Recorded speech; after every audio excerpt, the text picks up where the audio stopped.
Alright, well, welcome back to another desk job. I've got a bunch of interesting things going on at the moment. Namely, I've been doing sponsorships with Radiacode, and they've sent me a bunch of different things, including their new Radiacode 0 and the 110.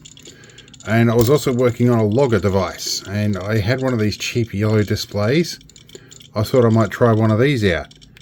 Yeah, these are like $10 or $15 things. I modified my logging code to work just as a bigger display for what's going on with these guys.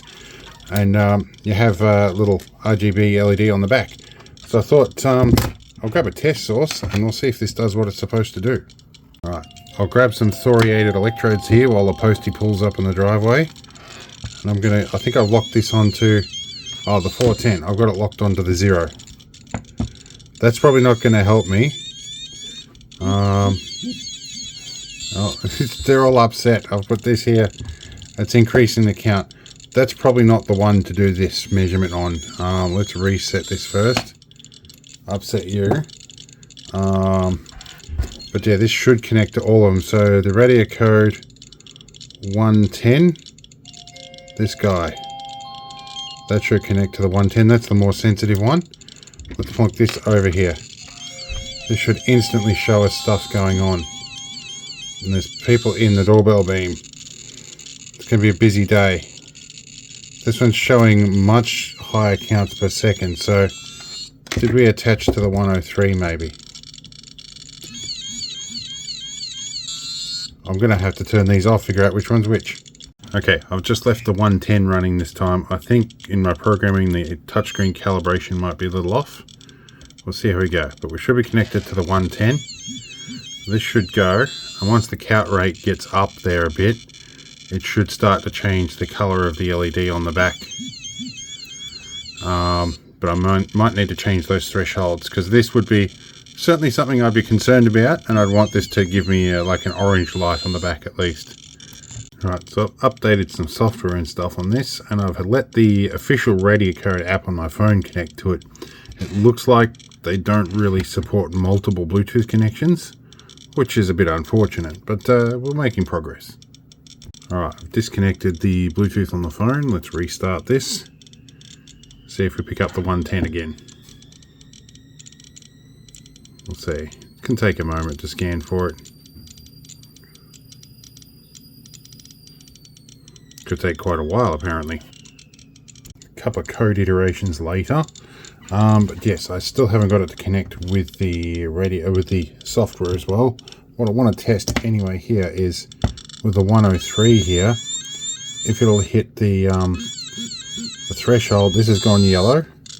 That should start to change color a little bit. When we exceed that, we should start to see some alarms. I'm probably not going to get that with that one. Where's a better source? Right, this should upset the 103. There's a little bit of americium here. Yep, there we go. We definitely want that. Let's change that to red. Yep. Okay, so I've got a slight code change to make. Alright, let's try this now. Should scan the Bluetooth. Should find the 110 we've got running. Blip, it's connected to that. Okay. So we've changed the font on this to yellow, so it shouldn't be too much of a problem. If we just park this close to these thoriums, well, it's going to hit middle alarm. It's going to change things to yellow. Should see yellow here as we come up a bit. That color should change a little bit. I think as we hit over 70 or so, there we go, we're going 100. So that's gone red. Let's bring it down a little bit. It'll take a moment to reflect that change. I need to find a spot where it's just midway through that. We're at 50, what's the change? That's gone to orange, so yeah, we do have an orange in there.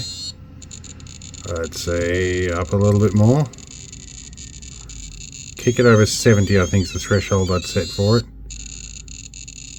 Not quite. There we go, over 70. Yep, there we go. Alright, that's working pretty good. Alright, now this is much better when I'm doing a filming session. I can have it show up here on the corner when I'm doing stuff there. That's going to be nice. And I can just blue tack that on there. I don't have to pull two of these out and replace the bay and make a module that fits in there, although I could. It would be a bit of a waste of space with that. But for temporary, when I'm doing radiation related stuff, I can stay there. So all up, it was an interesting little video, and I'm learning to work with these cheap yellow displays. I do have a job coming up where I'm going to have to make some of these for lockout controls. So it is useful to know that. And it's useful to work with this.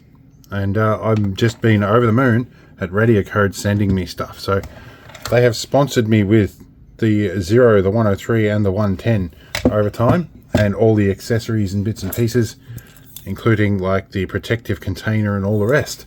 They even sent me some goodies for my my 101 when they sent me the 103.